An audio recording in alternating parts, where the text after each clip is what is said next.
नमस्कार। उर्मिला यादव हिंदी क्लासेस में आप सभी का एक बार फिर से स्वागत है। आज का विषय है पाश्चात्य काव्य शास्त्र। देखिए, ये पाश्चात्य काव्य शास्त्र में बहुविकल्पीय प्रश्नों की श्रृंखला चल रही है। एक भाग हो चुका है जिसमें 20 प्रश्न थे। इस भाग में भी 20 प्रश्न हैं, बहुत ही महत्वपूर्ण है, परीक्षा में आए हुए हैं लगभग क्वेश्चंस, और इस तरह से तैयार किए गए हैं कि आपको छोटे भी लगे, आसान भी लगे और परीक्षा में भी आए। बहुत ही विस्तृत रूप से गहन अध्ययन करके ये प्रश्न आपके लिए चुने गए हैं। इनको आप अवश्य देखें। यदि पाश्चात्य काव्य शास्त्र से संबंधित आपने इन प्रश्नों को नहीं देखा तो बहुत कुछ रह जाएगा आपका। मैं दावे के साथ कहती हूँ कि इन्हीं में से लगभग प्रश्न आते हैं, चाहे वो साहित्य से संबंधित किसी भी प्रकार की परीक्षा हो, चाहे वो नेट हो या फिर एसटेट हो या फिर कोई स्क्रीनिंग एग्ज़ाम हो। चलिए शुरू करते हैं। वीडियो को अंत तक अवश्य देखें ताकि कोई प्रश्न आपका छूट न जाए। प्रश्न नंबर 21, द न्यू क्रिटिसिज्म पुस्तक के लेखक कौन है? द न्यू क्रिटिसिज्म पुस्तक के लेखक कौन है? 4 विकल्प है, इनमें से हमें सही बताना कौन सा है। प्लेटो है या जॉन क्रो रैंसम है या फिर देरिदा या फिर रिचर्ड्स। इस प्रश्न का सही उत्तर होगा ख, जॉन क्रो रैंसम। ये द न्यू क्रिटिसिज्म पुस्तक के लेखक हैं। अगला है, ऑफ ग्रामेटोलॉजी पुस्तक के लेखक कौन है? ऑफ ग्रामेटोलॉजी किसने लिखा था? जैक देरिदा, प्लेटो, अरस्तु या रिचर्ड्स। इन चारों विकल्प में से कौन सा सही है? पहला सही है, कै, जैक देरिदा। इन्होंने लिखी थी ऑफ ग्रामेटोलॉजी। अगला प्रश्न है प्रश्न नंबर 23, निम्नलिखित सिद्धांतों को उनके विचारकों के साथ सुमेलित करें। एक तरफ सिद्धांत है, दूसरी तरफ विचारक है, हमें मिलान करना है कौन सा सिद्धांत किस विचारक का है। अभिव्यंजनावाद, विखंडनवाद, अभिजात्यवाद, अस्तित्ववाद। जैक देरिदा, क्रोचे, इलियट, श्राथ, इनमें से किसका है? देखिए, अभिव्यंजनावाद सिद्धांत के प्रवर्तक कौन है? क्रोचे हैं। विखंडनवाद, इसके प्रवर्तक जैक देरिदा हैं। अभिजात्यवाद, ये इलियट का सिद्धांत है और अस्तित्ववाद श्राथ का सिद्धांत है। ठीक है, अगला देखते हैं। मूलतः दार्शनिक और सौंदर्य शास्त्री हैं। निम्न विद्वानों में से कौन दार्शनिक भी है और सौंदर्य शास्त्री भी? हमें ये बताना है। क्रोचे, रिचर्ड्स, अरस्तु या कोलरिज। इसका सही उत्तर होगा क्रोचे। क्रोचे दार्शनिक भी हैं रहे हैं और सौंदर्य शास्त्री भी रहे हैं। कविता को भावों का सहज उच्छलन नहीं माना। किसने नहीं माना कविताओं को भावों का सहज उच्छलन? किसने नहीं माना? प्लेटो ने, अरस्तु ने या इलियट ने या फिर कोलरिज ने? और सही उत्तर क्या होगा?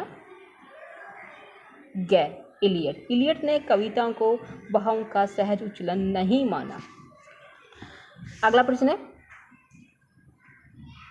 कविता व्यक्तित्व, कवि व्यक्तित्व की अभिव्यक्ति नहीं, कवित्व से पलायन है। ये कथन किसका है?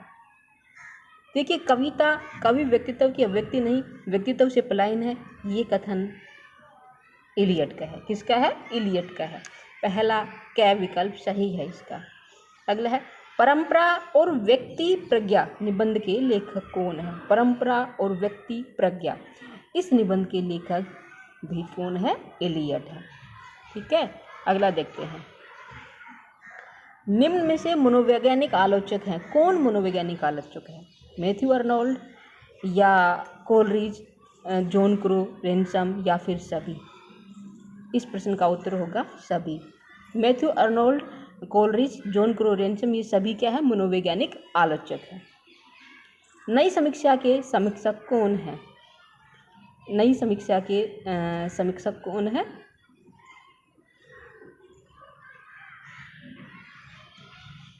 वारेन, ब्लैकमूर या रैंसम या फिर सभी? इसका सही उत्तर होगा सभी। वारेन, ब्लैकमूर और रैनसम ये सभी क्या है, नई समीक्षा के समीक्षक हैं। अगला है काव्य जीवन की आलोचना है, ये कथन किसका है? काव्य जीवन की आलोचना है, ये कथन मैथ्यू अर्नोल्ड का है या वर्ड्सवर्थ का या कोलरिज का या प्लेटो का? सही उत्तर होगा मैथ्यू अर्नोल्ड। काव्य जीवन की आलोचना, बहुत बार ये प्रश्न आया हुआ है कि काव्य जीवन की आलोचना ये कथन किसने कहा था? मैथ्यू अर्नोल्ड ने कहा था। अगला है स्वच्छंदतावाद की विशेषता नहीं है। 4 विशेषताएं दे रखी है, इनमें से कौन सी विशेषता स्वच्छंदतावाद की नहीं है? यथार्थवादिता, कल्पना की प्रधानता, विद्रोह की प्रवृत्ति और व्यक्तिवाद। इनमें से स्वच्छंदतावाद की विशेषता कौन सी नहीं है? यथार्थवादिता नहीं है। स्वच्छंदतावाद में यथार्थवादिता नहीं होती, कल्पना की प्रधानता होती है, विद्रोह की प्रवृत्ति भी होती है और व्यक्तिवाद भी होता है। अगला है उत्तर संरचनावाद का जन्म कहाँ हुआ? उत्तर संरचनावाद का जन्म कहाँ हुआ था? फ्रांस में हुआ था। कहाँ हुआ था? फ्रांस में हुआ था। अगला है एम्बिगुइटी नई समीक्षा में इस शब्द के प्रवर्तक कौन है? और इस प्रश्न का सही उत्तर है विलियम एम्पसन। कौन है? William Empson. यूनानी शब्द मिमेसिस का हिंदी अनुवाद है। यूनानी शब्द जो मिमेसिस है उसका हिंदी अनुवाद क्या है ये बताना है। विरेचन है या अनुकरण है या फिर शुद्धिकरण? और सही उत्तर क्या होगा? अनुकरण। यूनानी शब्द मिमेसिस का हिंदी अनुवाद है अनुकरण। अगला प्रश्न है अंतश्चेतनावादी यथार्थवाद के प्रवर्तक कौन है?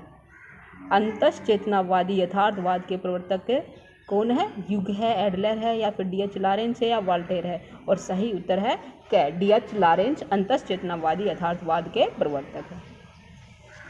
उत्तर संरचनावादी चिंतक नहीं है। निम्न में से ये बताना है कि कौन सा उत्तर संरचनावादी चिंतक नहीं है? जोक लाका, नीत्शे, जोक देरिडा या मिशेल फूको? और इनमें से सही होगा नीत्शे। ये उत्तर संरचनावादी चिंतक नहीं है।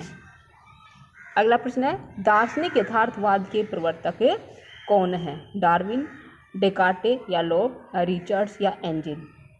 दार्शनिक यथार्थवाद, इसके प्रवर्तक कौन है? चारों विकल्प में से बताना है।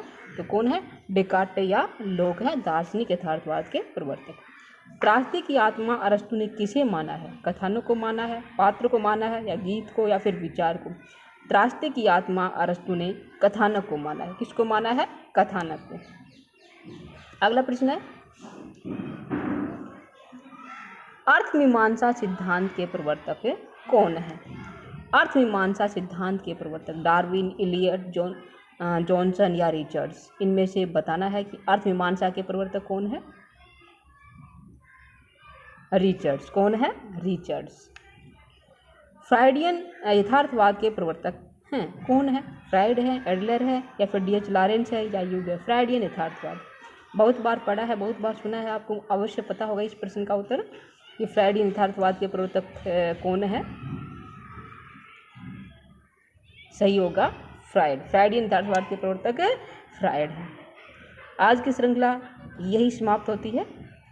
अगली कड़ी में, अगली श्रृंखला में अगले प्रश्न 20 प्रश्न लेके आएंगे। तब तक के लिए आप बने रहिए। इस वीडियो को अंत तक देखने के लिए आपका बहुत बहुत धन्यवाद।